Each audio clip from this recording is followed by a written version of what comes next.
ماشاءاللہ غالباً اب بھی زندہ ہے، پورے کرمان میں جب امام حسین کی مجلس کرواتا ہے، کسی بادشاہ اور وزیر کی مجلس میں بھی اتنے طعام نہیں ہوتے جتنا اس کی مجلس میں امام حسین کا نظر و نیاز ہوتا ہے۔ ہمارے ایران کے استاد کہتے ہیں کہ جب میں ان سے ملنے گیا اور اسی نیت سے ملنے گیا کہ پوچھوں تو صحیح آپ کے پاس اتنا پیسہ آتا کہاں سے کہ آپ امام حسین کے اتنے سفرے اور اتنے طعام لگاتے ہیں۔ جب ملنے گیا تو کہا کہ بوڑھا سا تھا 70 ایئرز کا، چہرے پہ عجیب نورانیت تھی، اور بیٹھا اور مجھے کہنے لگے کہ آج تک حسین کی میں نے جب بھی نیاز کیا میں نے جیب سے ایک پائی نہیں لگائی، مجھے نہیں پتا یہ کہاں سے آتا ہے، کون دے کر جاتا ہے۔ یا آپ نے پریکٹیکلی مثلا امام بارگاہ بناتے وقت کس نے سوچا تھا اتنی بڑی امام بارگاہ مثلا بن جائے گی؟ جب آپ اہل بیت کا کام کرتے ہیں تو ایسے لوگوں کی مدد آتی ہے، کیونکہ کام جب ان کا ہے تو میں کیوں گھبراؤں؟ پھر بھی یہ کیسے ہوا؟ میں نے آپ کے بارے میں بڑی چیزیں سنی۔ اس نے کہا کہ آج سے تقریباً 50 سال پہلے میرا کام تھا نجاری کا، جو لکڑیاں بناتے ہیں نا، لکڑی کا کام کرتا تھا، اور میری بڑی الفت تھی، محبت تھی امام حسین سے، زندگی عشق حسین کے محور میں گھومتی تھی۔ میں لکڑی کا کام تو کرتا تھا لیکن میں بڑی محنت کر کے لکڑی کے ممبر بناتا تھا حسین کے لیے، مسجدوں کے لیے ممبر بناتا تھا، تعزیہ بناتا تھا، تابوت بناتا تھا، علم بناتا تھا، جس بھی مسجد کا کام ہو سب سے پہلے وہ کرتا تھا پورا سال۔ اس کے ساتھ ساتھ تھوڑے تھوڑے ہاسپٹلز کے کام بھی کرتا تھا۔ ایک دن کام کرتے کرتے اچانک مجھے اپنی کڈنیز میں بہت تکلیف ہوئی، میں نے درد کو دیکھے اندیکھی کر دی، 2-3 ہفتے گزرے، تکلیف بڑھتی گئی، یہاں تک ایک دن اتنی تکلیف ہوئی میں ہوش ہو کے گر گیا۔ مجھے ہاسپٹل لے جایا گیا، ڈاکٹرز نے مجھ سے کہا کہ کب سے تکلیف ہے؟ میں نے کہا 2 ہفتے سے تکلیف پڑ گئی۔ انہوں نے کہا جلدی جا کر اپنے یورین کے ٹیسٹ دو۔ جب یورین ٹیسٹ دینے گیا تو میرا یورین ہی نہیں آ رہا تھا۔ پھر ڈاکٹر نے ایک انجیکشن لگا، کہا آج کے بعد گھر چلا جا، نہ تجھے چلنا ہے نہ تجھے کام کرنا ہے، بس بستر پہ سیدھا ہو کے لیٹ جا۔ کہ جب گھر پہنچتے پہنچتے میرے پاؤں پھول گئے، اور کہتا ہے کہ مولانا اس دن کا سونا 4 سال تک میں اسی طرح بستر پہ سویا رہا، 4 سال تک میں بستر سے اٹھ نہیں سکا، بدن پھول گیا، نہ ہاتھ ہلا سکتا ہوں نہ پاؤں ہلا سکتا ہوں، یہاں تک کہ میں نے آنکھوں سے دیکھنا بھی چھوڑ دیا، بس مجھے کانوں سے آوازیں سن جاتی تھی۔ کہ جب اس تکلیف میں پہنچا نا، اپنے جتنے رشتہ دار تھے سب چھوڑ کے چلے گئے۔ ایک میری بوڑھی ماں تھی، لوگ میرے قریب نہیں آتے تھے کہ یہ بیمار ہے اس کے قریب نہیں جاؤ، لیکن میری بوڑھی ماں میری خدمت کرتی رہی۔ ماؤں کی قدر کرو جب تک زندہ ہیں، زندہ نہیں ہے نا تو کم از کم ہفتے میں ایک بار قبر پہ ضرور جایا کرو، مرنے کے بعد بھی ماؤں کی دعائیں بچوں کو ضرور لگتی ہیں۔ کہ اس ماں نے میری خدمت ایسے کی جیسے میں بچہ تھا۔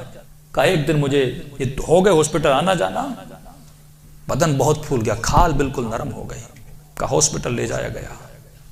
ڈاکٹر نے جب مجھے پلٹا تو میری پیٹھ پہ کیڑے پڑ چکے تھے کیونکہ بدن نرم ہو چکا تھا۔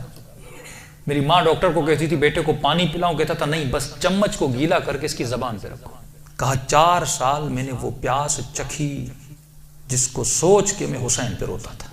شدت پیاس میں میں نے بس دل میں نے حسین حسین حسین کو پکارا، اپنے آقا کو میں نے امید نہیں توڑی، حسن ظن تھا میرے آقا حسین پہ، بس یہی کہتا تھا مولا میں آپ کے ممبر بناتا ہوں، مولا میں آپ کے تعزیے بناتا ہوں، مولا مجھے یقین ہے کہ آپ مجھے ضرور بچا لیں گے۔ کہ جب آخری دن ہاسپٹل میں گئے تو ڈاکٹر نے میری ماں کو کہا بس یہ چند دن کا مہمان ہے، اسے گھر لے جاؤ۔ کہ یہ میں نے آواز سنی اور سنی تو میں رو پڑا۔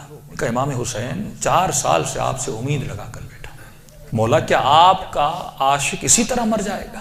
دنیا کیا کہے گی حسین کے ممبر بناتا تھا اور حسین نے اسے شفا ہی نہیں دی۔ کہ میری ماں نے گھر کے سرداب میں لا کر مجھے سلا دیا۔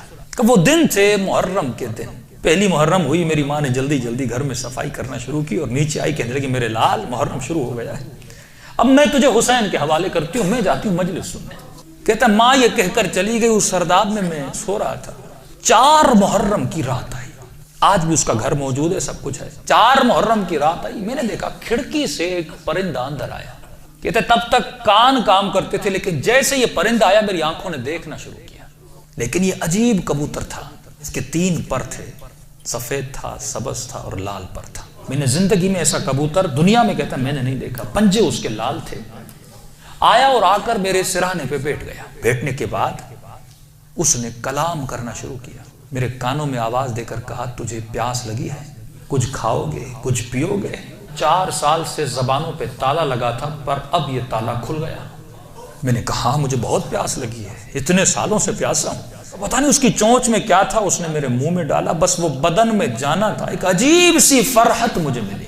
پھر وہ پرندہ اڑا اور اڑ کے سامنے کرسی تھی اس پہ بیٹھ گیا. اب میں کہہ رہا اپنے ذہن میں یہ کہہ رہا تھا کہ مولا حسین اگر تو نے بھیجا ہے تو یہ اڑ کے میرے پاس آئے گا یا میرے بستر کے نیچے جائے گا, اگر تو نے نہیں بھیجا یہ اڑ کے چلا جائے. کہ اتنا کہنا تھا, وہ پرندہ اڑا اور میرے بستر کے نیچے جا کر بیٹھ گیا. کہ بس اتنا ہوا, لیکن ابھی بھی بستر پہ لیٹا ہوا ہوں, لیکن تھوڑی فرحت مجھے مل چکی ہے.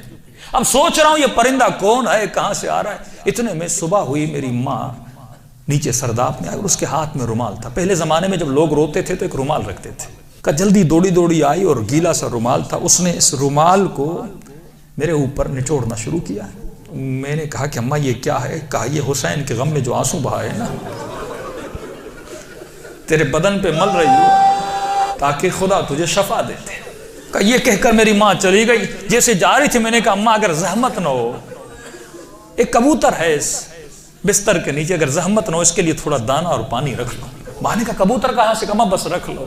ماں آئی اور اس نے نیچے دانا رکھا, پانی رکھا, چلی گئی. غالباً 10 محرم کا دن ہوا. اب یہ 10 یا 14 اس کے بیچ میں کہتا ہے دن ہوا. عاشورہ کا دن ہوا. میں نے کہا مولا حسین آپ کی عاشورہ بھی آ گئی, اب بھی مجھے شفا نہیں دو گے؟ کہا رو ہی رہا تھا کہ اچانک میرے کمرے کا دروازہ کھلا اور میں نے ایک نورانی شخص کو اندر آتے ہوئے دیکھا.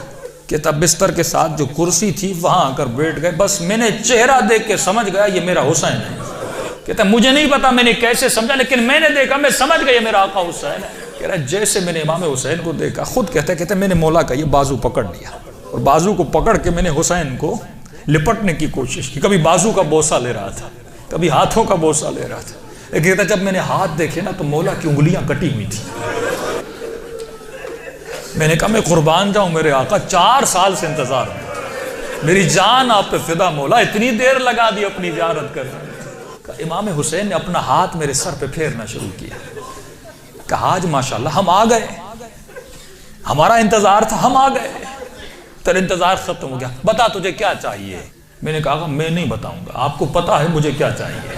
آپ میرے حال کو دیکھ رہے, میں زبان سے کچھ نہیں مانگوں گا, آپ کو پتا ہے کہ مجھے کیا چاہیے. اتنا کہنا تھا, حسین نے میرے وجود پہ ہاتھوں کو پھیرنا شروع کیا. میرے ہاتھوں کو پھیرا, میرے کاندھوں کو پھیرا, میرے جسم پہ ہاتھ لگائے. کہا آج ماشاءاللہ جو تجھے چاہیے تھا حسین نے دے دیا. میں نے کہا آقا آپ کا بہت شکریہ. کہ مولا میں نے ایک نظر کی تھی. کیا کی تھی آج ماشاءاللہ؟ مولا میں نے نظر کی تھی اگر آپ مجھے شفا دیں گے میں 10 دن آپ کا نیاز کروں گا, 10 دن مجلس کروں گا اور 10 دن آپ کا نیاز کروں گا. امام حسین نے کہا آج ماشاءاللہ 10 دن اپنی طرف سے کرنا, 8 دن میری طرف سے کرنا. کہا مولا 8 دن کس چیز کے؟ کہا آج ماشاءاللہ 10 دن تو حسین کے لیے کرے گا اور 8 دن میری طرف سے میری اماں زہرا کے لیے کرے گا.